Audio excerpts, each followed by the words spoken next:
Hello all నమస్తే welcome to one India Telugu. ఉత్తరప్రదేశ్లోని అయోధ్యలో రామాలయం నిర్మాణ పనులు చురుగ్గా సాగుతున్నాయి. రామ మందిరం ప్రారంభోత్సవానికి ఎంతో సమయం లేదు. జనవరి 22వ తేదీన ఈ ఆలయాన్ని ప్రారంభించాల్సి ఉంది. 3 రోజుల పాటు పండగల ఈ కార్యక్రమాన్ని నిర్వహించనుంది ఉత్తరప్రదేశ్ ప్రభుత్వం.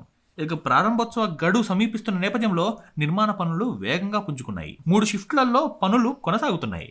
ప్రారంభోత్సవ కార్యక్రమానికి ప్రధానమంత్రి నరేంద్ర మోదీ గారు ఆయనతో సహా 4,000 మంది ప్రముఖులు హాజరు కానున్నారు.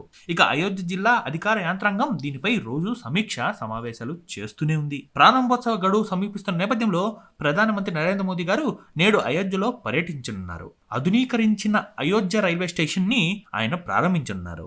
దీంతో పాటు పలు అభివృద్ధి ప్రాజెక్టులకు కూడా శంకుస్థాపనలు ఇంకా ప్రారంభోత్సవాలు చేయనున్నారు. చెప్పాలంటే వాటి విలువ 15,000 కోట్ల రూపాయలట. ఇక ఈ ఉదయం 11 గంటల 15 నిమిషాలకు మోదీ గారు అయోధ్య రైల్వే స్టేషన్ ను ప్రారంభిస్తారు. ఇక ఆ వెంటనే అమృత్ భారత్ ఇంకా వందే భారత్ ఎక్స్ప్రెస్ రైళ్లకు పచ్చజెండా ఊపుతారు. చెప్పాలంటే రామాయణం థీమ్ తో ఈ స్టేషన్ రూపుదిద్దుకుంది. అందులోని ప్రధాన ఘట్టాలను అయోధ్య స్టేషన్ గోడలపై చిత్రీకరించారు కూడా.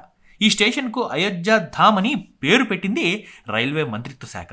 రామ మందిరం ప్రారంభం తర్వాత అయోధ్యకు భక్తులు ఇంకా సందర్శకుల తాకిడిని భారీగా పెరిగే అవకాశం ఉందని ఈ స్టేషన్ ను ఆధునీకరించారు కూడా. దీనికోసం 240 కోట్ల రూపాయలను వెచ్చించింది రైల్వే మంత్రిత్వ శాఖ. ఇక అక్కడే 6 వందే భారత్ రైళ్లను పచ్చజెండా ఊపి ప్రారంభిస్తారు మోదీ. శ్రీ మాతా వైష్ణో దేవి కాట్రా టు ఢిల్లీ, ఇంకా అమృత్సర్ టు ఢిల్లీ, ఇంకా కోయంబత్తూర్ బెంగళూరు కంటోన్మెంట్, ఇంకా మంగళూరు మడ్గావ్, అలాగే జాల్నా ముంబై, ఇంకా అయోధ్య ఆనంద్ విహార్ టెర్మినల్ మధ్య ఆయా రైళ్లు రాకపోకలు సాగుతాయి. అలాగే మధ్యాహ్నం 1 గంటకు అయోధ్య విమానాశ్రయాన్ని మోదీ ప్రారంభిస్తారు. దాన్ని జాతికి అంకితం ఇస్తారట. అలాగే 6,500 చదరపు కిలోమీటర్ల విస్తీర్ణంలో ఈ ఎయిర్పోర్ట్ నిర్మితమైంది. అత్యంత ఆధునికంగా దీన్ని నిర్మించింది కేంద్రం. దీని నిర్మాణ వ్యయం 1,450 కోట్ల రూపాయలట. ప్రతి సంవత్సరం 10 లక్షల మంది ప్రయాణికులను హ్యాండిల్ చేసే సామర్థ్యంతో దీన్ని నిర్మించారట.